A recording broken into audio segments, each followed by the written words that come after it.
Bonjour à tous, je pense qu'on va commencer juste à l'heure pile aujourd'hui.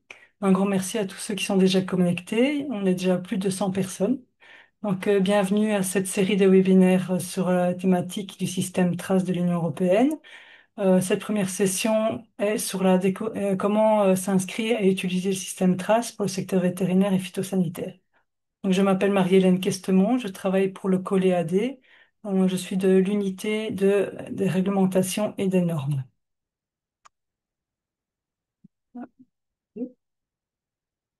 Voilà. And in English, for all people speaking in English, you have access to interpretation into English.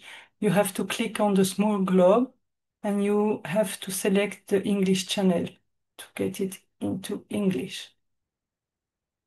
Donc, à partir de maintenant, je vais parler uniquement en français et toutes les présentations seront faites en français. Hier, il y a eu une séance uniquement en anglais. Mais très tôt au matin, les personnes des Caraïbes ne pouvaient pas assister à ces séances en anglais. Donc on a fait expressément cette séance en français avec interprétation en anglais pour les personnes situées en Amérique et dans les Caraïbes. Donc aujourd'hui, nous allons commencer par quelques mots d'ouverture par le COLEAD, donc par moi. Nous allons suivre avec une présentation de l'équipe d'appui Trace, du helpdesk de Traces. Nous allons voir les avantages du système, comment s'inscrire dans Trace et comment naviguer, et ça sera suivi d'une séance de questions et réponses. Donc, en bref, qui sommes-nous? Que faisons-nous? Donc, le COLEAD, c'est une association du secteur privé. C'est en but lucratif et on développe et on met en œuvre des projets de développement liés à l'agriculture et à l'agroalimentaire. Donc, un de ces programmes est le programme Agrinfo, grâce auquel nous pouvons vous offrir aujourd'hui ces présentations sur Traces. Donc, le but de ce programme Agrinfo est de faire en fait une veille réglementaire sur la réglementation de l'Union européenne et de simplifier donc ces changements et de les mettre en fait dans une base de données qui est complètement accessible et gratuite sur notre site web que vous trouverez sur agrinfo.eu. Donc là, vous retrouverez des petits rapports qui simplifient les changements de la réglementation européenne et qui insiste aussi sur l'impact que ces changements peuvent avoir sur les pays non européens. Donc, je vous invite à aller voir tous les outils que nous avons en ligne. Il y a une petite vidéo de 2 minutes sur la page d'accueil qui vous expliquera les différents outils qui sont disponibles gratuitement donc sur la page d'Agrinfo. En discutant aussi avec nos partenaires, nous avons constaté qu'il y avait quand même beaucoup de doutes et d'hésitations sur l'utilisation des services électroniques de l'Union européenne. C'est pour cela qu'aujourd'hui, nous vous offrons ces séances d'information sur le système Trace. Et je tiens à remercier très fort l'équipe du helpdesk pour leur assistance, leur collaboration pour préparer et présenter ces webinaires. Donc, il y aura plusieurs webinaires. Donc, c'est un total de 3 webinaires, dont le premier est aujourd'hui. Si vous voulez vous inscrire à d'autres webinaires, donc les deux autres, il y aura 2 autres webinaires, un la semaine prochaine, donc au même jour et même heure. Il sera plus focalisé sur les produits vétérinaires et d'origine animale. Donc, par exemple, le miel en fait aussi partie. Donc, si je sais que le miel est, par exemple, parfois plutôt traité dans les gens qui s'occupent des végétaux. Donc, faites attention, si vous êtes intéressé par ce qui est lié au miel, il faut s'enregistrer aussi pour le webinaire de la semaine prochaine. Et dans la semaine encore après, donc ça sera un webinaire qui sera plus lié à tout ce qui est produit végétal. Donc si vous n'êtes pas encore inscrit et que vous ne retrouvez pas l'invitation, vous pouvez aller sur le site de Agrinfo, dans la bannière, le lien en jaune ici que je vous montre, vous avez accès à l'invitation avec tous les différents liens. Donc, l'objectif de ces sessions d'information, on va rester assez général pour vous montrer toutes les fonctionnalités du système. Mais bien entendu, si vous avez besoin de plus d'informations ou si vous avez besoin d'une séance au niveau national, vous pouvez toujours nous contacter ou contacter le service d'appui, donc le helpdesk de Traces pour avoir plus d'assistance. Donc, il est essentiel de nos jours de commencer à se mettre d'être conscient de toute cette numérisation. Tout devient digital de nos jours et si vous voulez rester compétitif, c'est une chose essentielle à connaître et à commencer à utiliser, aussi bien pour être compétitif, aussi que pour échanger des documents comme les certificats phytosanitaires ou les autres types de certificats. Donc, pour que cette séance se déroule dans la meilleure façon possible, les micros sont d'office coupés chez tout le monde parce qu'on est dans un mode webinaire. Donc vous n'aurez pas l'occasion de parler. On est beaucoup trop nombreux aujourd'hui pour vous permettre de parler, mais vous pouvez mettre toutes vos questions dans la box Q&R qui est en bas de votre écran. Si vous ne la trouvez pas, il faut cliquer sur les trois petits points.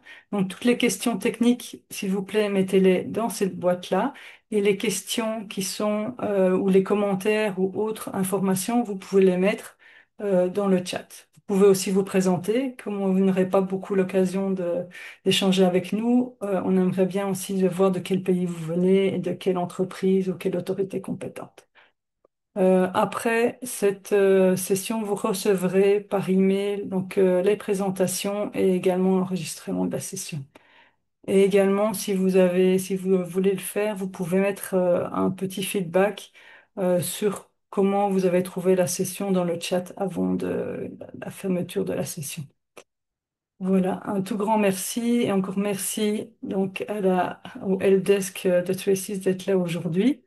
Donc je vais leur laisser la parole maintenant. Je vais laisser la parole à Vincent. Un tout grand merci et à tout de suite. Merci Marie-Hélène. Bonjour à tous, bonjour à toutes. Au nom de toute l'équipe ici du service d'assistance Trace ou le Helpdesk, je vous souhaite la bienvenue à ce webinaire. Je tiens à remercier Coléade pour l'organisation de cette série de webinaires sur l'utilisation et une meilleure connaissance de Trace. Donc mon nom est Vincent, j'aurai le plaisir d'animer cette session aujourd'hui avec vous et vous allez, j'espère, apprendre à connaître un petit peu mieux ou peut-être à découvrir le système Trace, qui est un système donc de certification pour toutes les exigences de la Commission européenne et différentes parties des produits qu'on importe et qu'on échange avec l'Union. Voilà, je suis entouré de plusieurs de mes collègues ici. Nous sommes tous à Bruxelles, à quelques centaines de mètres de la Commission européenne. Et nous allons prendre la parole tour à tour pour vous présenter les différentes parties du système Trace et comment l'utiliser, en particulier pour la certification des produits agricoles, soit d'origine animale, soit végétale. Nous essaierons de répondre à vos questions après chaque section. Donc, n'hésitez pas, comme Marie-Hélène l'a dit, à mettre vos questions dans la partie de la fonction Zoom qui s'appelle QR ou QNA en fonction de la langue que vous utilisez pour Zoom, qui est donc une fonction particulière où les questions vont être mises là et nous essaierons de répondre, peut-être de prendre une ou deux questions après chaque section et puis, nous aurons, j'espère, à peu près une demi-heure à la fin après les présentations pour répondre à d'autres questions ou échanger un petit peu plus. Voilà, donc n'hésitez pas à utiliser cette fonction de Zoom. On regardera à la fin ce qu'on peut faire. Et si on n'arrive pas à répondre à toutes les questions, vous recevrez des réponses un petit peu plus tard, passées par nos collègues de Coléadé. La première partie de ce webinaire, c'est d'abord pour vous présenter Trace, peut-être que vous ne connaissez pas bien, et surtout vous présenter les avantages de l'utilisation de Trace pour la certification de vos produits en route vers l'Union européenne. C'est mon collègue Stéphane qui va vous présenter ça. Donc Stéphane, si tu peux commencer à partager ton écran, voir si ça marche bien.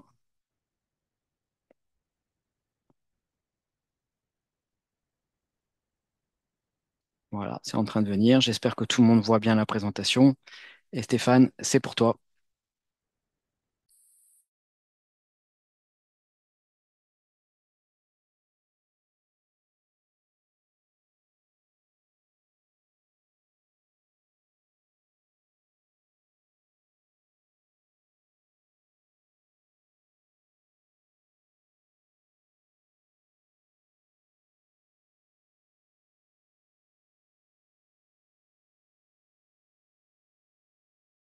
C'est bon, je l'ai. Merci, excusez-moi. Voilà, nous y voilà. Merci, bonjour. Mon nom est Stéphane. Merci Vincent. Avant de commencer, je voudrais remercier par avance nos interprètes vers l'anglais, Bénédicte et Geoffrey, comme je vais peut-être oublier après. Je préfère le faire maintenant. Voilà. Donc, je vais maintenant vous parler de l'intérêt d'utiliser la machine trace. Voilà. Alors, essentiellement, l'intérêt pour ce qu'on appelle en français les pays tiers, que j'appelle également les pays qui ne sont pas de l'Union européenne. Donc, qu'est-ce que la machine trace? La machine trace, c'est le système informatique utilisé en fait pour tous les contrôles à l'entrée dans l'Union européenne de produits d'origine animale, d'animaux vivants, d'embryons, de semences, également pour tous les produits végétaux, pour les fruits et légumes. Donc c'est un énorme système qui relie en fait tous les postes de contrôle frontaliers. Le système trace, c'est également beaucoup plus que ça, puisque nous proposons, il est également obligatoire d'inscrire dans ce système les établissements approuvés, qui sont, lorsqu'un pays tiers exporte vers l'Union européenne des produits d'origine animale, ces établissements doivent être inscrits sur des listes spécifiques et cette inscription se fait dans la machine trace. Ceci permet aux autorités vétérinaires essentiellement, mais le même schéma peut se retrouver également chez les plantes. Ceci permet donc aux autorités vétérinaires d'émettre les certificats officiels qui doivent accompagner les marchandises conformément aux droits de l'Union européenne. Marie-Hélène a parlé du miel et il existe un certificat spécifique pour le miel. Et donc, ces certificats sont disponibles dans notre machine de façon dématérialisée. C'est-à-dire que vous pouvez émettre ces certificats directement dans la machine et éventuellement bénéficier de la signature électronique. Comme je l'ai dit en préambule, l'inscription des établissements approuvés se fait obligatoirement dans la machine trace. En fait, l'immense majorité des pays qui ont l'autorisation d'exporter vers l'Union européenne inscrivent déjà leurs établissements directement dans la machine trace. Et vous avez probablement, avec un peu de chance, eu déjà affaire à l'équipe d'appui. Lorsque les marchandises se présentent à la porte d'entrée de l'Union européenne, donc dans ce qu'on appelle les postes d'inspection frontaliers, eh bien, les inspecteurs dans ces postes d'inspection frontaliers émettent un document d'entrée, donc en français un DSCE, document sanitaire commun d'entrée, pour les produits d'origine animale, et ceci constitue le viatique, le document d'entrée dans l'Union européenne. L'idée d'être connecté à la machine trace pour les autorités des pays tiers, c'est d'avoir accès à ce document d'entrée et de voir immédiatement si la marchandise est bien entrée, si au contraire elle a été rejetée, et si elle a été rejetée, pour quelles raisons elle a été rejetée.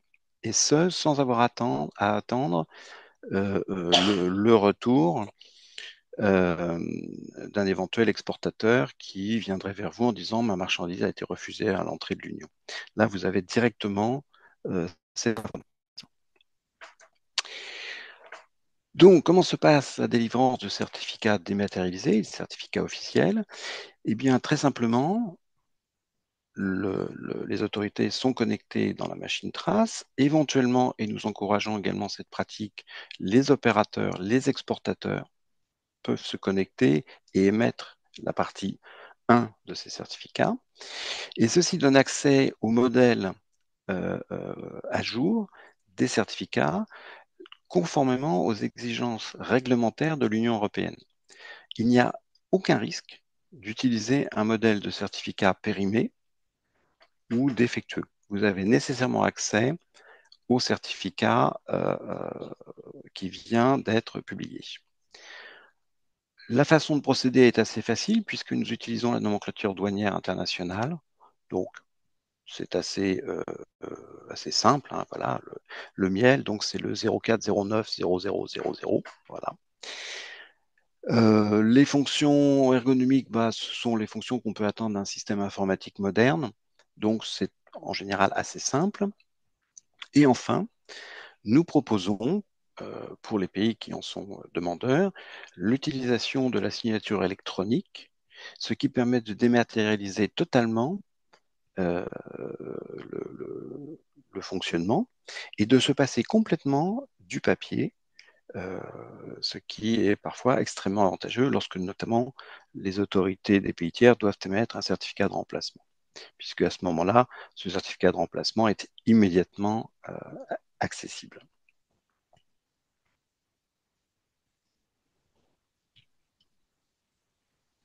Alors, comment se passent les procédures d'inscription sur la liste des établissements autorisés? Eh bien, les autorités des pays tiers disposent d'un accès en tant qu'autorité. Ces autorités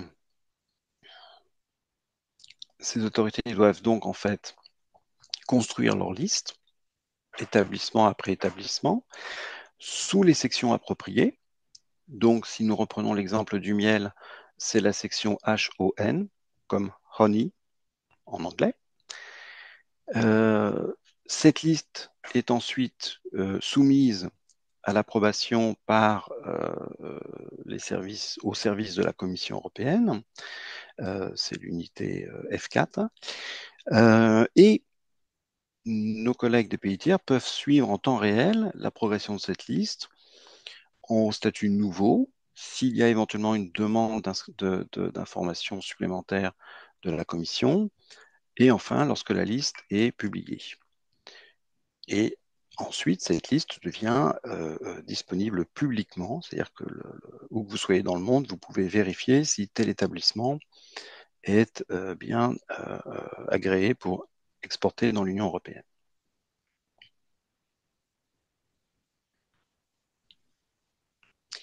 Comme je le disais tout à l'heure, la finalité, c'est bien entendu d'exporter vers l'Union européenne. Et donc, les autorités peuvent accéder aux documents d'entrée, donc en français, documents sanitaires communs d'entrée, et donc accèdent aux résultats des contrôles menés par les collègues dans les postes de contrôle frontalier, et donc peuvent vérifier si la marchandise a bien été acceptée à l'entrée dans l'Union européenne. Donc vous avez ici typiquement la partie 2 d'un DSCE avec la partie contrôle documentaire qui est effectuée dans 100% des cas et les contrôles identitaires et les contrôles physiques. Nos collègues des pays tiers, des autorités des pays tiers, peuvent choisir d'être notifiés automatiquement du résultat de ces contrôles. Donc, vous pouvez cocher dans vos préférences le fait de recevoir ces notifications. Bien évidemment, s'il y a une non-conformité, vous êtes informé également très rapidement et ça vous permet de réagir en conséquence. Alors, si on veut résumer les avantages du système Trace, eh bien, comme c'est marqué en rouge au départ, ce système, il est à la fois obligatoire, bien entendu, pour les pays de l'Union européenne, mais il est surtout proposé gratuitement par la Commission européenne à l'ensemble des pays tiers. C'est-à-dire qu'il n'y a absolument aucun frais à payer. Il y a une approche par niveau d'autorisation qui garantissent un accès à chaque niveau de façon extrêmement sécurisée. C'est-à-dire, je le disais tout à l'heure, les exportateurs peuvent avoir un accès. Cet accès sera strictement limité à ce qu'ils doivent faire dans la machine. Les autorités locales ont également un accès qui sera également limité à leur rôle. Et enfin, les autorités centrales peuvent accéder à l'ensemble du système et le tout de façon extrêmement sécurisée. Là aussi, encore une fois, nous parlons de partenariat public-privé parce que nous encourageons le secteur privé, donc les exportateurs, à être des acteurs actifs dans le système et à générer, créer la partie 1 de leur certificat d'exportation qui correspondent à leurs marchandises.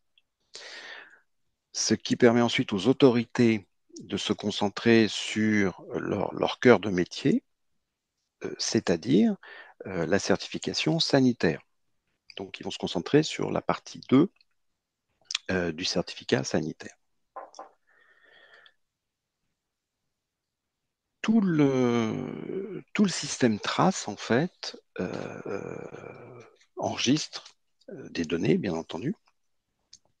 Et toutes ces données sont exploitables, peuvent être retrouvées, utilisées à des fins statistiques via un logiciel dédié qui est également accessible et là aussi accessible gratuitement pour les autorités. Ce logiciel s'appelle XLickSense et permet de suivre jour après jour, mois après mois, année après année, l'évolution des flux de marchandises, mais éventuellement aussi les certificats. Le système est disponible dans les 24 langues de l'Union européenne. Nous avons également des langues d'autres pays tiers et nous envisageons d'en rajouter encore d'autres. Peut-être prochainement, nous aurons l'arménien, mais ça demandera encore quelques semaines de travail. Comme tout système informatique moderne, le trace ne fonctionne pas de façon isolée et échange des informations avec d'autres systèmes, particulièrement les douanes, mais également le système d'alerte rapide pour les aliments d'origine animale et pour les aliments, ce qu'on appelle en anglais RASFF, Rapid Alert System for Feed and Food, et également pour les plantes, l'IPPC. Et naturellement, puisque c'est un système informatique, il n'a pas besoin de se reposer, donc il est accessible 24 heures sur 24, 7 jours sur 7, tout au long de l'année.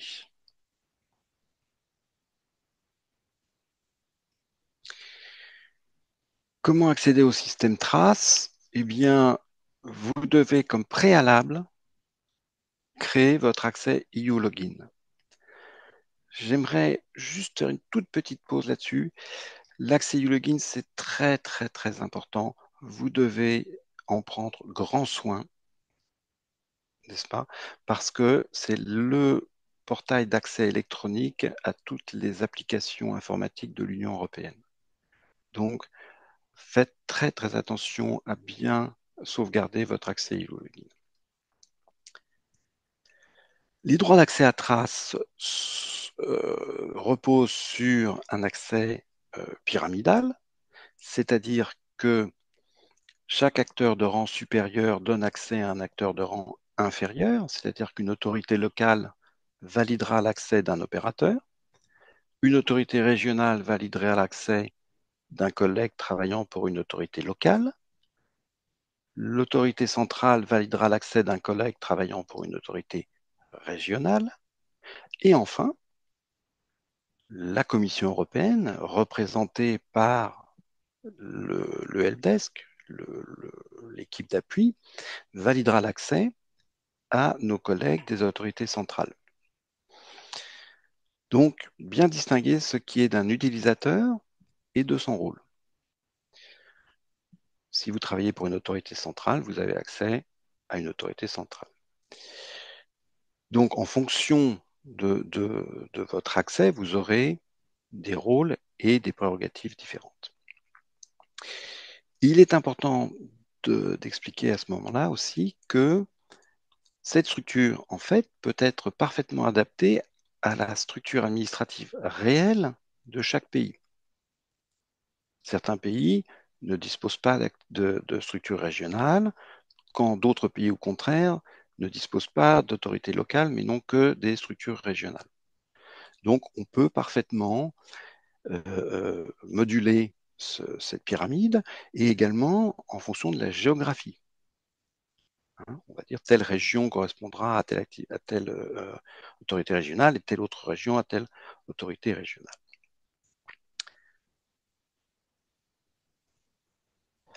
Naturellement, nous respectons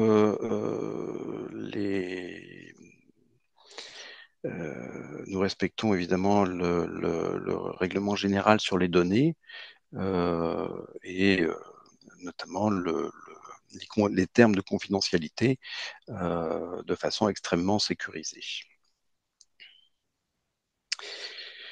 Alors, aurions-nous déjà quelques questions? Merci Stéphane. Oui, nous avons quelques questions déjà dans le chat. Peut-être tu pourrais répéter l'avantage de Trace, c'est-à-dire qu'on peut faire des certificats dans Trace et tu as mentionné la nécessité d'avoir du papier qui disparaît lorsqu'on fait un certificat de Trace. Donc peut-être repréciser ça pour répondre à une question du chat déjà. Oui, donc le schéma actuel, c'est que les autorités d'un pays tiers émettent un certificat sanitaire papier. En général, c'est un papier sécurisé. Il y a une signature, un timbre sec parfois. Et ce certificat sanitaire papier doit accompagner le lot depuis son départ du pays tiers vers l'Union européenne. Le fait d'utiliser la machine trace permet de s'affranchir complètement de la matérialité de ce papier, puisque le certificat qui a la valeur légale est le certificat dématérialisé qui existe dans ce système informatique. Dès lors que le certificat a été créé dans la machine trace, il est immédiatement disponible pour les autorités, évidemment, du pays qui viennent de l'émettre, mais il est également disponible pour les acteurs qui sont concernés, par exemple l'exportateur, et il est également disponible surtout pour les autorités de l'Union européenne à l'entrée de l'Union. Et donc, c'est un plus très important puisque vous évitez d'avoir tous les problèmes liés au papier. Un élément très intéressant, par exemple, c'est la multiplicité des langues disponibles dans ce certificat. Lorsque vous émettez un certificat dans la machine trace, il est légalement valide dans les 24 langues de l'Union, plus les langues éventuellement du pays tiers que vous avez choisi. Voilà. Merci Stéphane. Je vois qu'il y a des questions qui commencent à arriver sur le EU Login. Donc en fait, ça me permet de faire une transition très facile avec la suite. J'ai mes collègues Paola et Naïma qui vont vous expliquer comment obtenir ce EU Login si important, qui est en fait comme une première clé pour entrer dans le système Trace. Il faut voir comme une porte avec plusieurs serrures. Donc le EU Login peut constituer une première serrure que vous devez ouvrir. Et si vous avez perdu la clé, ben, vous allez voir ce qu'il faut faire. Je vois qu'il y a une question déjà sur qu'est-ce qui se passe quand on perd son e-login ou qu'on change de portable. C'est une des demandes qu'on a assez souvent ici au service technique. Donc, vous allez voir un petit peu comment ça marche plus tard. Voilà. Mais vous allez voir ça tout de suite dans la présentation qui suit. Donc, voilà. Paola, Naïma, dès que vous êtes prêtes, allez-y.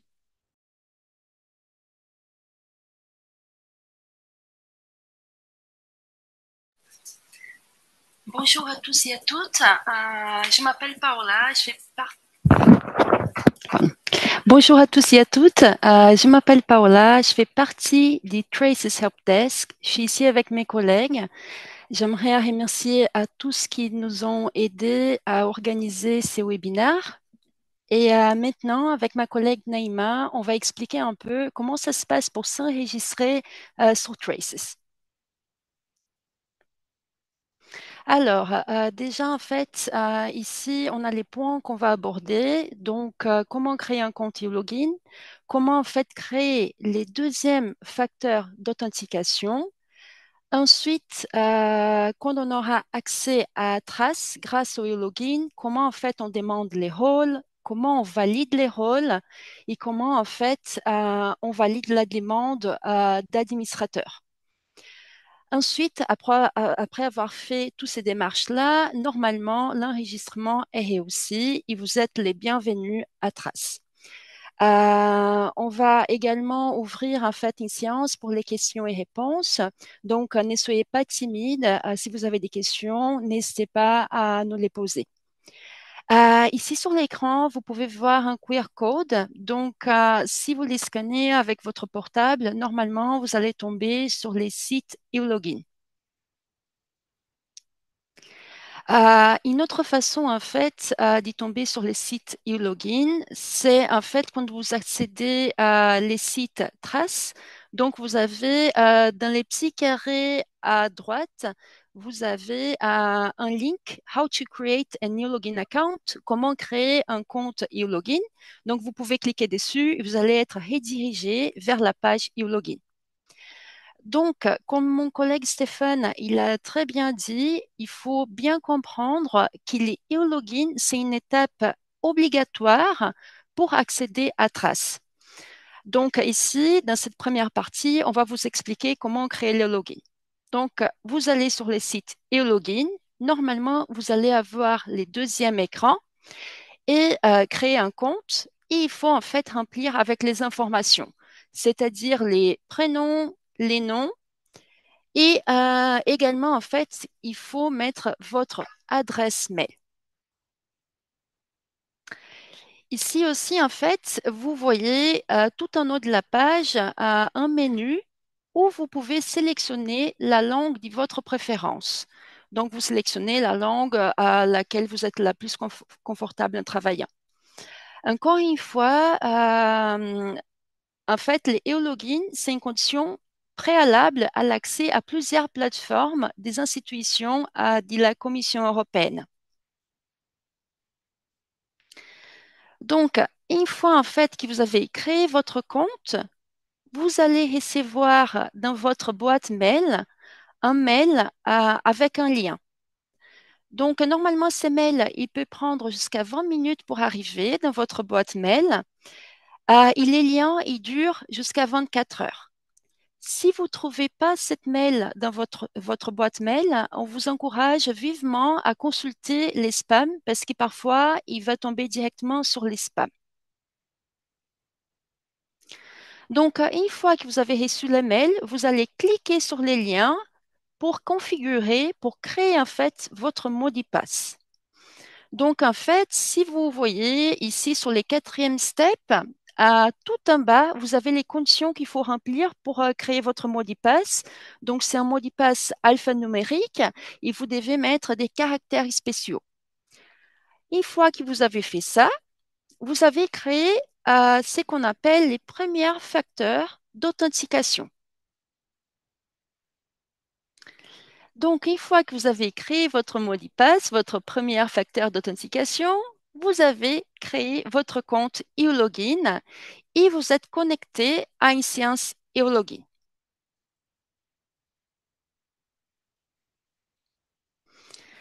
Alors, c'est très important aussi de souligner qu'on doit créer un deuxième facteur d'authentification. En fait, ce deuxième facteur, il va renforcer la sécurité et vous avez plusieurs options disponibles. Nous, on vous encourage d'utiliser l'application e-login qui est disponible gratuitement sur Google Play ou sur App Store. Vous avez sur l'écran en fait les QR codes que vous pouvez scanner pour faire les downloads de cette application.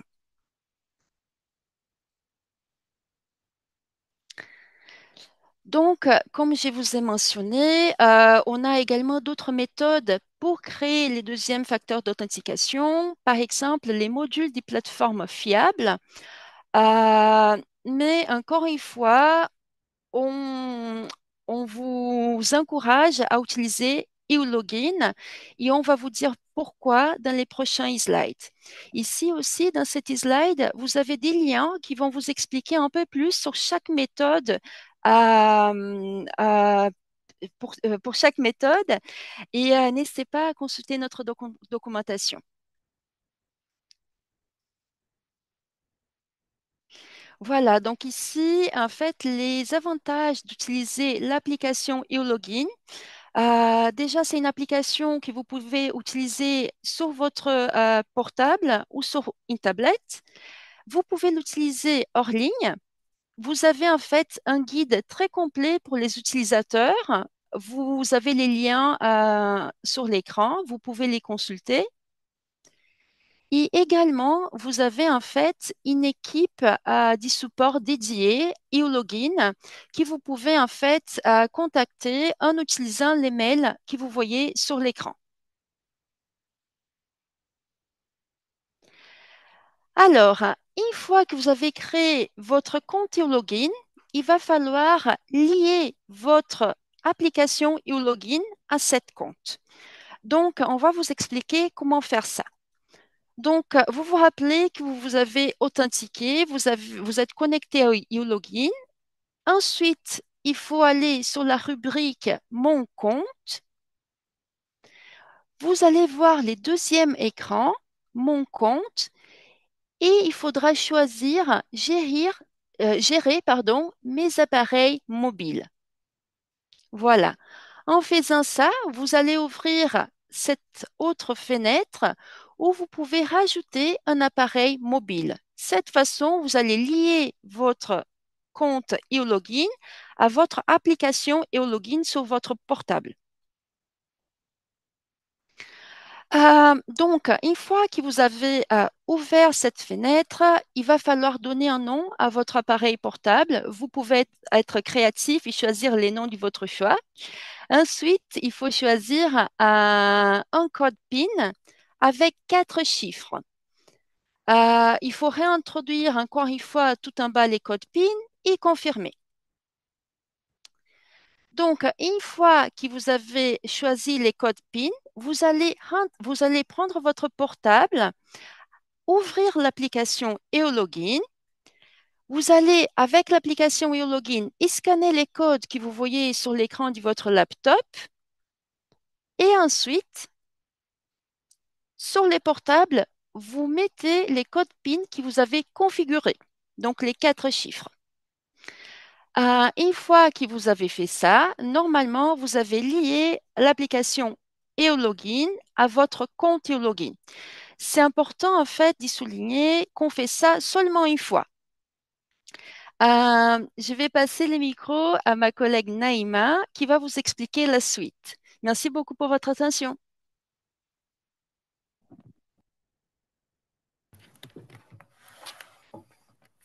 Voilà, c'est pratique, on est assis à côté. Donc bonjour, moi c'est Naïma. Je fais également partie de l'équipe d'assistance de Trace. Nous allons donc voir la deuxième étape pour créer son compte Trace. Comme Paola vient de l'expliquer, la première étape donc est de créer son EU login qui permet d'accéder les différentes plateformes euh, de l'Union européenne et de la Commission, notamment Trace. Et la deuxième étape donc est de créer son compte utilisateur Trace. Il faut bien comprendre que un compte utilisateur Trace est seulement accessible lorsque vous lui avez assigné un rôle, donc soit en tant qu'autorité ou en tant qu'opérateur. Et nous allons voir ça tout de suite. Voilà. Donc la deuxième étape pour créer son compte Trace est de retourner à la page d'accueil de Trace et de se connecter avec les mêmes entrées que vous venez de faire il y a quelques minutes. Il est nécessaire donc de rentrer son mot de passe et de choisir comme deuxième moyen d'identification le QR code comme on vient de voir avec ma collègue Paola. Une fois que vous avez entré ces données-là, vous allez être redirigé vers cette page. Vous verrez donc ici dans la case à droite que vous avez vos informations personnelles, votre nom, l'email, et également votre identifiant trace. Et ensuite, vous verrez qu'il y a un message qui vous indique qu'actuellement, vous n'avez aucun rôle qui vous permet d'accéder à l'application. Et c'est ce qu'on va voir tout de suite. On va voir, et pour les autorités et pour les opérateurs, comment assigner un rôle pour l'un et pour l'autre. On va d'abord commencer avec l'exemple d'un utilisateur qui voudrait s'assigner un rôle en tant qu'autorité. Alors, si vous êtes une autorité et que vous souhaitez donc vous enregistrer dans Trace, ici, vous allez être redirigé donc vers une page, une barre de recherche qui vous permet de chercher une autorité existante et enregistrée dans Trace. Il y a plusieurs filtres, comme vous voyez. Il y a le pays, le rôle, le domaine et également le nom de l'autorité. Alors, si votre autorité existe dans Trace, elle va être affichée dans la barre de résultats juste en dessous. Sachez que si dans cette étape, vous voyez que votre autorité n'existe pas, alors le service d'assistance Trace est capable de la créer pour vous. Et alors, n'hésitez pas à nous contacter pour qu'on puisse le faire. Ici, vous verrez donc notre email et tous les liens utiles à la fin, mais notre email de contact est santétrace@ec.europa.eu. Alors, si vous trouvez votre autorité, dans le cas où vous trouvez votre autorité, c'est très bien. Vous allez donc la sélectionner ici avec la petite case sélectionner. Ensuite, appuyez sur le bouton ici, demander une autorisation. Alors, il y a une page de confirmation qui va s'ouvrir, vous demandant donc de confirmer cette demande d'autorisation. Et vous verrez que vous pouvez inscrire un message, votre email ou votre téléphone. Sachez que cette étape est optionnelle et vous pouvez très bien confirmer votre demande sans inscrire toutes ces informations-là.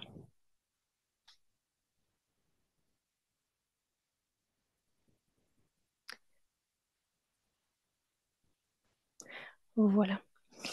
Alors, pour le cas d'un opérateur, donc si vous êtes un utilisateur qui souhaiterait être relié à un opérateur existant dans Trace, le principe est quasi similaire. Donc vous avez également une barre de recherche qui vous permet de trouver un opérateur existant et enregistré dans Trace. Vous avez des filtres comme le chapitre, le secteur, le type d'activité ou même le numéro d'approbation qui vous permet de raffiner votre recherche. La différence est que si votre opérateur n'existe pas et n'est pas enregistré dans Trace, vous avez l'option donc de la créer avec le bouton ici créer un nouvel opérateur. Sachez qu'il faut toujours se référer à votre autorité pour savoir sous quel chapitre, section ou type d'activité votre opérateur tombe. Ou sinon, si vous ne voulez pas créer votre opérateur, vous pouvez toujours contacter votre autorité pour qu'il puisse la créer pour vous. Dans le cas où votre opérateur existe dans Trace, ben, c'est tout à fait similaire. Vous allez cocher et sélectionner la petite coche ici. Ensuite, appuyez sur le bouton Demander une autorisation. Et pareil que comme vu précédemment, il y aura une page ici qui va s'ouvrir, qui est optionnelle. Vous pouvez indiquer donc votre email ou votre téléphone, mais ça ne vous empêche pas d'envoyer une confirmation si vous n'y inscrivez rien du tout. Alors, une fois que vous avez envoyé votre demande de rôle, vous allez recevoir un message de confirmation vous disant que votre demande d'autorisation a été soumise avec succès et qu'elle est en attente de validation. Alors, pour les utilisateurs ayant demandé un rôle en tant qu'autorité, votre demande de rôle peut être validée dans deux cas. Alors, soit c'est un utilisateur qui est déjà enregistré dans Trace au sein de votre autorité et qui a un rôle administrateur. Nous allons voir plus tard qu'est-ce que ça signifie d'avoir un rôle administrateur. Également, comme mon collègue Stéphane l'a expliqué, vous pouvez aussi être être validé par un utilisateur d'une autorité supérieure. Et dans le cas où votre autorité n'est pas enregistrée dans Trace, c'est l'équipe d'assistance Trace qui va valider votre rôle au sein de votre autorité. Alors, pour les opérateurs, la demande de rôle est validée soit par un utilisateur déjà enregistré auprès de l'opérateur, ayant un rôle administrateur, ou également par un utilisateur de l'autorité.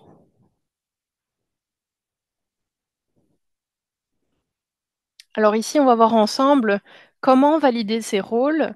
Lorsqu'on a un rôle administrateur, nous avons la possibilité de valider d'autres utilisateurs, soit en tant qu'autorité, soit en tant qu'opérateur au sein d'un même opérateur. Vous avez la possibilité de valider vos collègues via la section ici. Si vous allez dans Acteurs, Utilisateurs, vous allez retrouver ici cette page. Ensuite, en haut, vous pouvez appuyer sur ce bouton qui permet de voir les demandes en attente. Vous allez voir une liste d'utilisateurs qui attendent une validation de rôle. Et on va prendre un exemple juste après. Voici. Donc ici, on voit que Andrea Diego attend donc ici à demander donc un rôle en tant qu'opérateur et demande d'être validé et attend d'être validé. Alors, vous pouvez également remarquer qu'il y a différents statuts de rôle. Nous avons le statut supprimé, demandé, suspendu ou valide. Voilà. Et donc, ici, on voit bien que sa demande de rôle est en statut demandé. Si vous voulez valider le rôle d'Andrea Diego, vous allez premièrement appuyer sur ici la case valide. Et ensuite, la deuxième étape est de réfléchir au fait qu'on veut lui assigner ou non un rôle d'administrateur.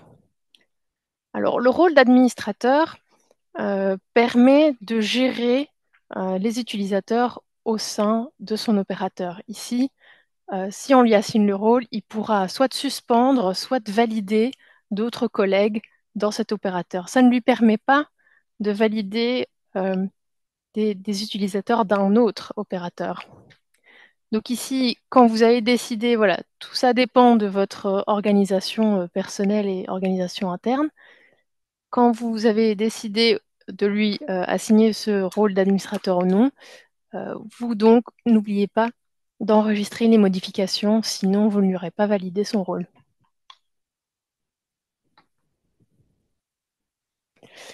Alors également, une information utile qui est accessible uniquement aux utilisateurs valides d'Entrace. Vous pouvez donc retrouver dans le profil de l'opérateur ou l'autorité la liste des utilisateurs avec leur statut d'enregistrement.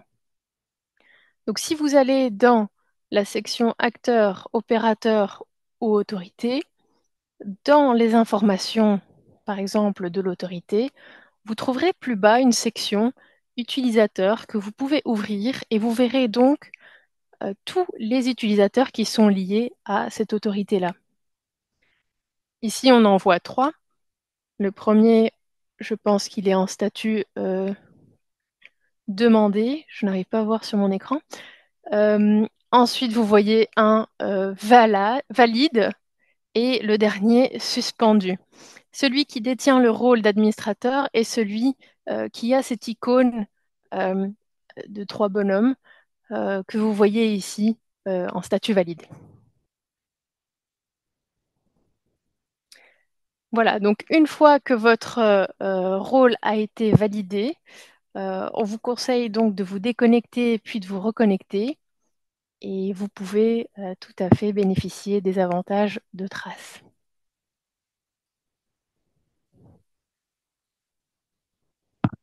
Merci Naïma et Paola. Voilà, j'insiste encore une fois sur ce que nous venons de présenter pour vraiment faire la différence entre le EU Login qui est une porte d'entrée vraiment universelle à plusieurs systèmes des institutions européennes. Et ce qui est très particulier à Trace et propre à l'utilisation de Trace, qui est ce qu'on vient de voir, c'est-à-dire est-ce que vous êtes une autorité, un opérateur. Par opérateur, on entend aussi bien exportateur que un établissement qui produit et qui exporte peut-être aussi par lui-même. Donc opérateur, c'est le nom un petit peu, on va dire, large, qui comprend peut-être plusieurs activités, mais voilà, dans Trace, ça s'appelle opérateur. Je vois qu'il y a des questions dans la boîte de dialogue là sur qu'est-ce qui arrive quand on a changé de téléphone ou etc. Je vous demande encore un petit peu de patience puisque c'est ce qui vient. On a une petite partie à la fin de la présentation suivante qui nous explique que faire dans ce cas-là. C'est une démarche un petit peu particulière. Si vous avez vraiment un problème spécifique sur votre EU login, comme ma collègue Paola l'a déjà dit, il y a une équipe d'assistance spécialisée et vous avez l'email disponible sur les diapos. Les diapos seront envoyés par nos collègues de Coléadé dans quelques jours, donc vous allez avoir accès à ce matériel et vous pourrez cliquer sur le document qu'on va vous envoyer.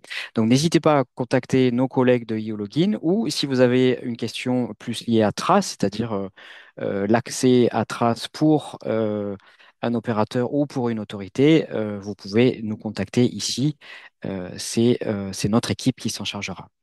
Voilà, on va continuer avec la partie suivante de la présentation et je passe le micro à mon collègue Youssef, que vous n'avez pas entendu encore, qui va encore plus détailler ce que vous pouvez faire dans Trace en fonction de vos capacités et de vos accès à Trace. Voilà, donc Youssef, je te laisse le micro.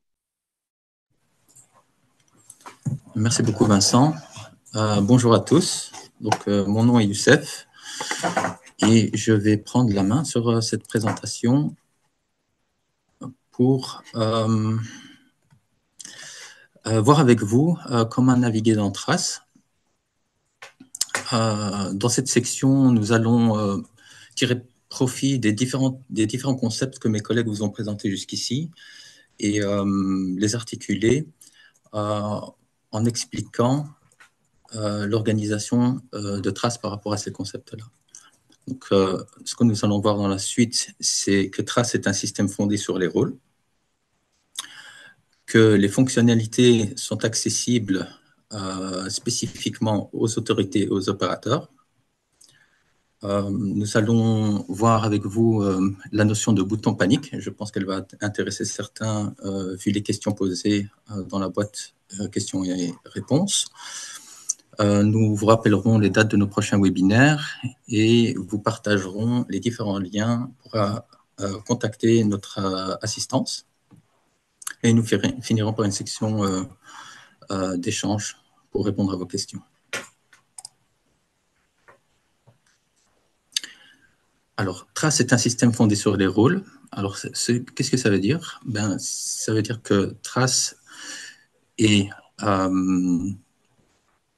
une gestion des rôles qui permet d'assurer à la fois la sécurité des informations qui sont enregistrées, en limitant l'accès à ces informations en fonction du rôle que l'on a à l'intérieur de la plateforme, et aussi de conférer aux différents acteurs dans Trace les compétences auxquelles ils ont droit. Alors, comme vous avez vu là tout de suite, un des premiers concepts dans Trace, c'est l'utilisateur. Alors, l'utilisateur est lié à l'individu, c'est-à-dire une personne physique qui a enregistré son accès dans EULogin. L'EULogin, je rappelle que c'est un module de gestion d'accès qui est général au sein des applications numériques de l'Union européenne, mais elle donne également accès à Trace. Cet identifiant unique, à cet identifiant unique correspond votre adresse électronique, un mot de passe que vous aurez choisi et un second facteur d'authentification que vous aurez configuré comme mes collègues Paola et Naïma vous ont présenté. Comme il a déjà été dit précédemment, pour pouvoir utiliser Trace, il est impératif que votre utilisateur soit affilié à une entité. En ce qui vous concerne, elles peuvent avoir deux aspects, les autorités et l'opérateur.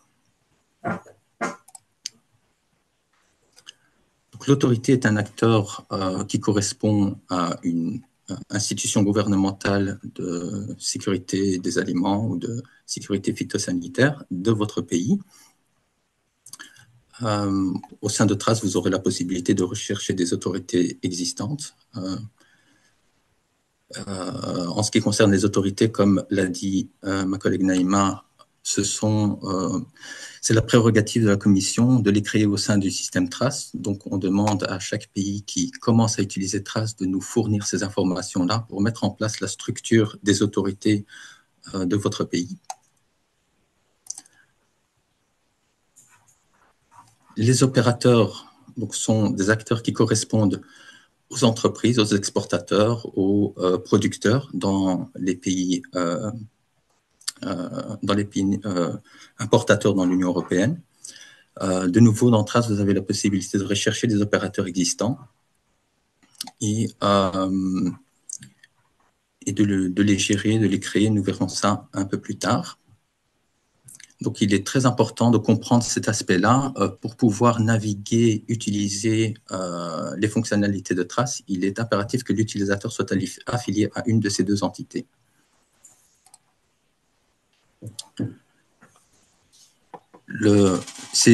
L'autorité et l'opérateur auront un profil à l'intérieur, au sein de Trace, qui leur conférera des accès spécifiques à certaines ressources.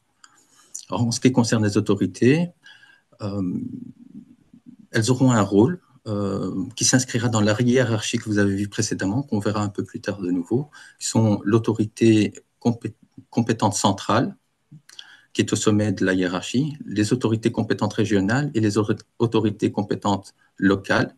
En parallèle de cette structure, vous aurez les points de contact nationaux et les points de contact locaux. Dans le profil des autorités, nous trouverons également la spécification du domaine d'autorité qui lui est conféré. Donc, par exemple, animaux, denrées alimentaires, produits germinaux, santé des végétaux, embryons et semences. Donc, dans le module de recherche de Trace, vous aurez la possibilité de spécifier ces critères dans une recherche avancée, si vous voulez faire une recherche plus fine dans ce module-là. En ce qui concerne les opérateurs, le profil comportera 3 critères.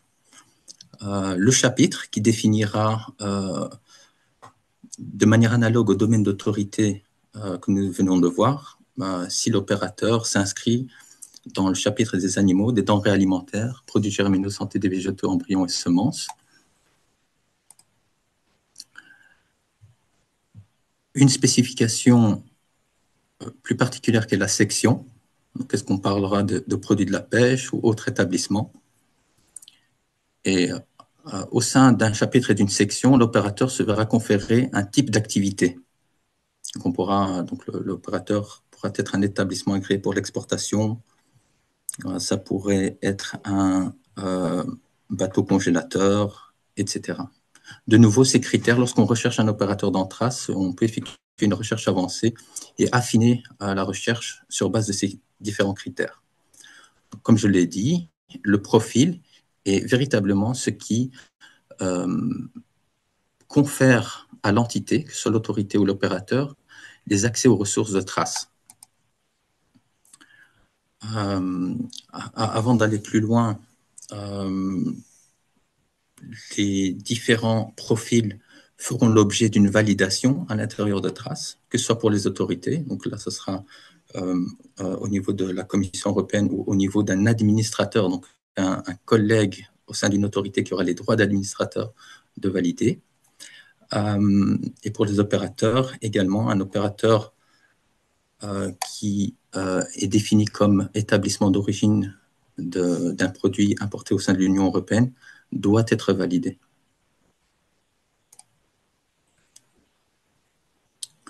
Je le répète, le domaine est ce qui donne accès au module dans Trace, à l'autorité.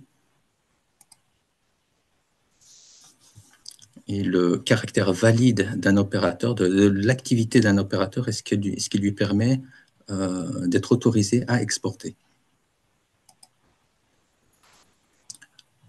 Ici, on revoit la structure hiérarchique des autorités et des opérateurs d'Anthrace. Alors, en ce qui concerne les autorités, comme l'a dit mon collègue Stéphane, c'est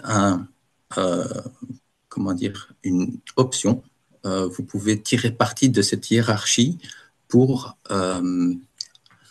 simuler d'Anthrace, pour copier d'Anthrace la structure physique de l'organisation de vos institutions nationales. Donc, si vous n'avez pas besoin du niveau des autorités compétentes régionales, vous n'êtes pas obligé d'utiliser ces niveaux-là, par exemple. Mais une petite conclusion ici. Cette approche par niveau d'autorisation confère un accès limité à chacun des niveaux d'autorité et un accès limité aux opérateurs également. En plus de cela, Trace comporte un système d'audit qui enregistre l'identité, qui lie l'identité de l'utilisateur à chacune des actions qui sont entreprises à l'intérieur du système.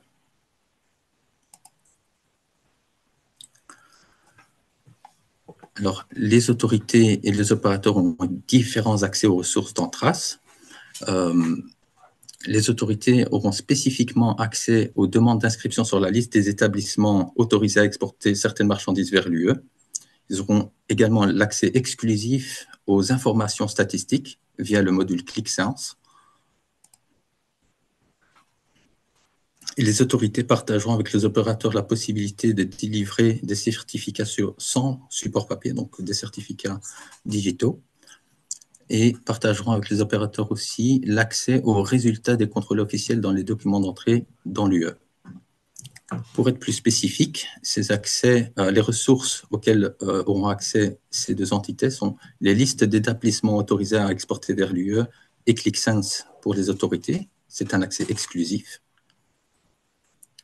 Et en ce qui concerne les opérateurs, les autorités et les opérateurs ont accès aux certificats officiels de l'UE. Donc, les autorités et les opérateurs pourront les créer. Les autorités auront la prérogative de les valider. Et les autorités et opérateurs auront également accès au DSCE, donc les documents sanitaires communs d'entrée dans l'UE. Cet accès confère la possibilité de voir quel est le résultat du contrôle par les points d'entrée dans l'UE. Alors, ces accès seront de différents types, qu'on représente ici par des droits. Alors, les acteurs que sont les entités pourront soit gérer, créer, valider, signer électroniquement et visualiser ces ressources-là.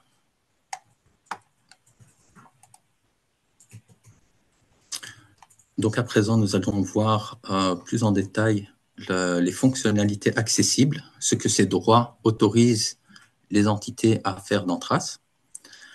Alors, pour commencer, les autorités, les opérateurs qui ont le droit d'administrateur au sein d'une entité, sont en mesure de gérer et valider les utilisateurs. Pardon.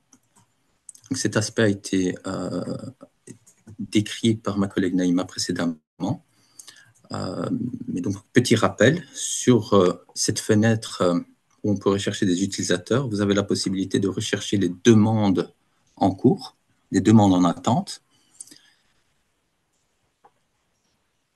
de les sélectionner et de les valider s'il y a lieu.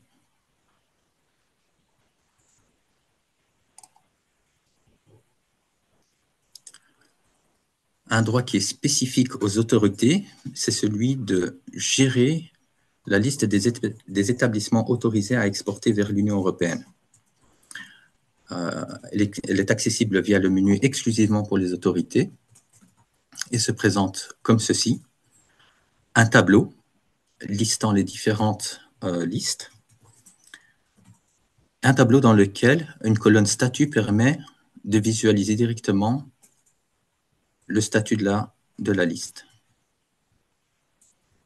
Alors, via cette page, on peut créer une nouvelle liste de modifications d'établissements.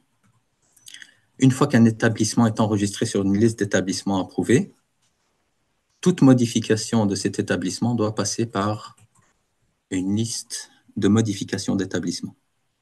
Et c'est une procédure qui consiste à échanger avec la Commission européenne via une étape d'examination de la liste de modifications d'établissements avant sa validation.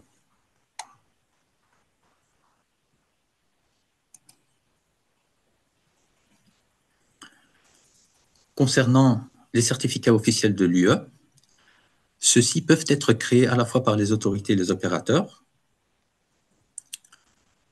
Les opérateurs n'ont accès qu'à la partie 1 de ces certificats. La partie 2 est réservée aux autorités. La partie 1 de ces certificats comporte la description de la marchandise, de l'exportateur, l'identification de l'exportateur et de l'importateur dans l'Union européenne, etc. Les autorités des opérateurs ont la possibilité de rechercher des certificats existants, de visualiser dans un tableau le statut de ces certificats-là,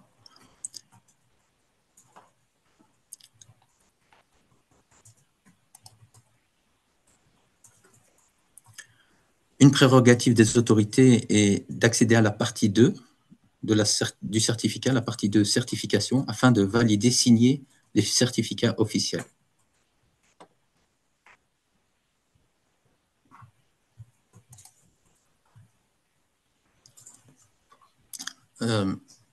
Sur l'interface de trace, dans le coin supérieur droit du certificat, vous trouverez le statut du certificat. Celui-ci va passer de nouveau à en cours, à soit rejeté, soit validé en fonction de la décision de l'autorité. Une fois que le certificat est validé ou rejeté, il est possible d'imprimer le certificat au format papier.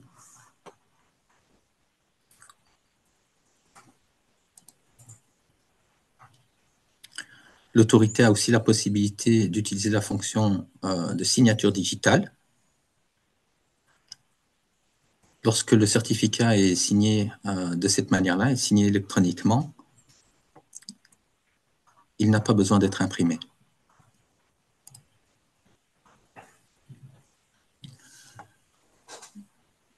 Alors, Trace permet aux autorités et aux opérateurs de consulter les résultats des contrôles officiels dans les documents d'entrée dans l'UE.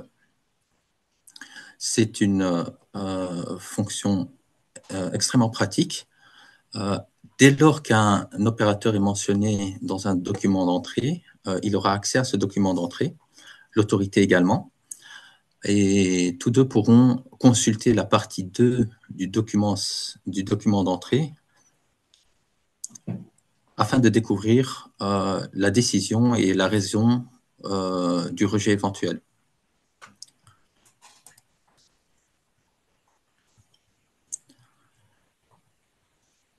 Les autorités sont également en mesure de créer des rapports statistiques donc via un module de Business Intelligence qui s'appelle ClickSense. C'est un module qui est exclusif aux autorités. Et ça permet donc de faire des rapports statistiques avec d'établir des tableaux de manière très dynamique, de manière très fonctionnelle et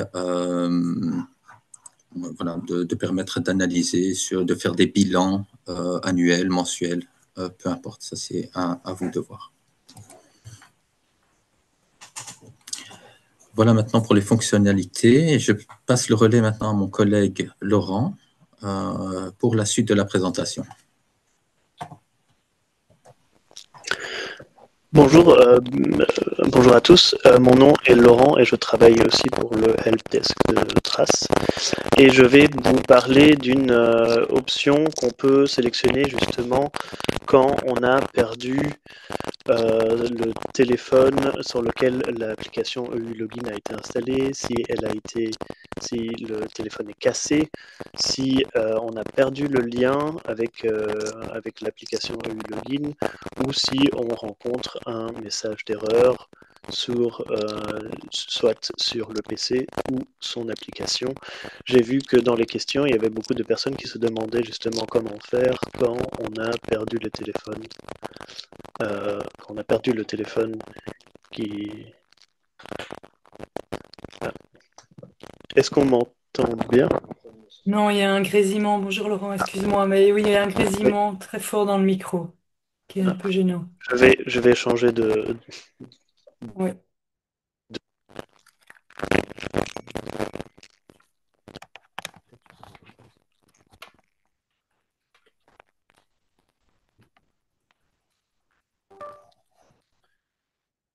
Est-ce qu'on m'entend?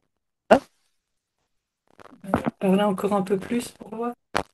Alors, euh, donc, C'est la même chose. Il y a Ah, toujours un problème. il y a toujours un problème. Ok. Oui. Je vais passer sur un autre ordinateur alors. Juste une seconde.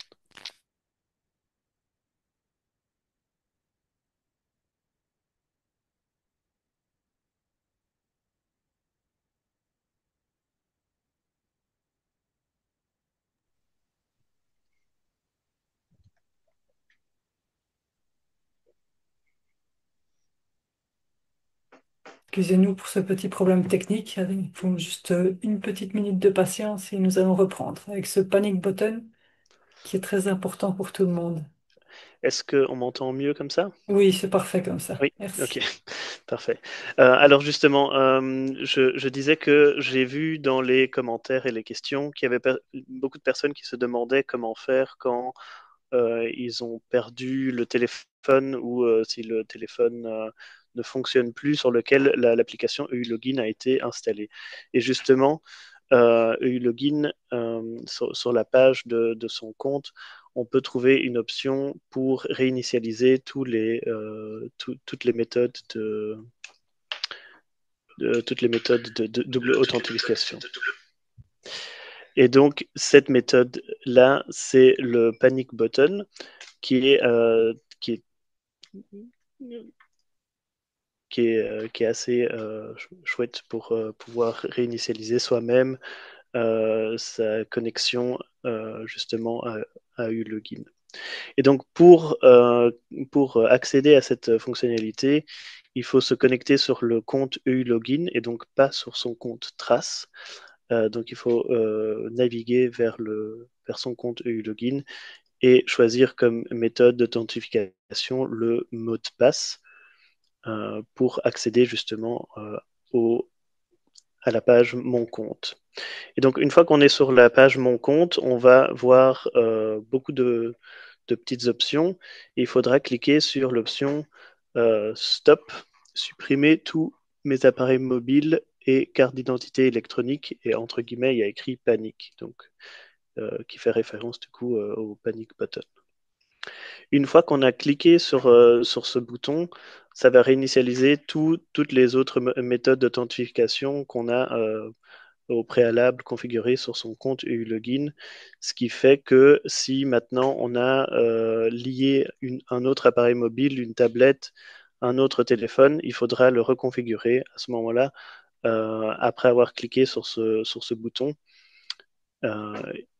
Comme avant. Donc la configuration de la double authentification se fera comme ma collègue Paola a expliqué. En fait, ce que ça va déclencher dans Trace, c'est que l'utilisateur qui aura cliqué sur le panic button, en fait, il va se retrouver suspendu dans Trace. Donc son profil utilisateur va être suspendu dans Trace. C'est un message d'erreur qui va s'afficher en anglais, même si on a configuré son compte Trace en français. Mais justement, pour être débloqué, faudra faire appel à soit un utilisateur administrateur de son apparateur, soit à une autorité supérieure. Donc, comme la validation d'un rôle, la méthode est pratiquement la même. Ici à l'écran, je vous mets encore une fois un lien vers la configuration des facteurs d'authentification que vous pouvez trouver. Donc, quand le compte est suspendu, en fait, quand un utilisateur administrateur va se trouver sur le profil de la personne qui a utilisé le panic button, son profil va ressembler à ce que vous pouvez voir à l'écran. Donc, il y aura un petit carré rouge qui dira que l'utilisateur a été suspendu parce qu'il y a eu une modification dans son compte et login qui a été entrepris. Et un petit bouton orange va apparaître au-dessus disant Unsuspend User, en anglais encore une fois. Et justement, l'administrateur ou l'autorité va devoir se naviguer vers le profil de l'utilisateur pour avoir l'option de le débloquer. Donc pour le débloquer, il faudra appuyer sur le bouton Unsuspend User et valider et confirmer le déblocage du compte. Alors comme dit précédemment, si c'est une autorité qui a son compte suspendu, ça sera un collègue de l'autorité, de la même autorité avec un compte administrateur ou une autorité supérieure qui va devoir entreprendre le déblocage du compte. Ou si l'autorité est toute seule dans son autorité et n'a personne comme autorité supérieure, à ce moment-là, nous, on a comme helpdesk, on a aussi la possibilité de débloquer le compte de cette personne. Quand on est un utilisateur opérateur, on a plusieurs personnes qui peuvent naviguer vers son profil pour débloquer le compte. Donc, soit un utilisateur avec des rôles administrateurs, soit une autorité liée à l'opérateur. Alors, voilà, ça conclut en fait le petit chapitre sur le panic button. Et si vous souhaitez en savoir plus sur Trace, précisément, soit sur les produits animaux ou sur les animaux, soit sur les plantes et les produits végétaux, je vous invite à vous inscrire aux prochaines sessions des webinaires Collé AD qui se tiendront le 30 septembre, le 1er octobre, le 2 octobre et la semaine d'après, avec encore 4 sessions en 4 langues différentes.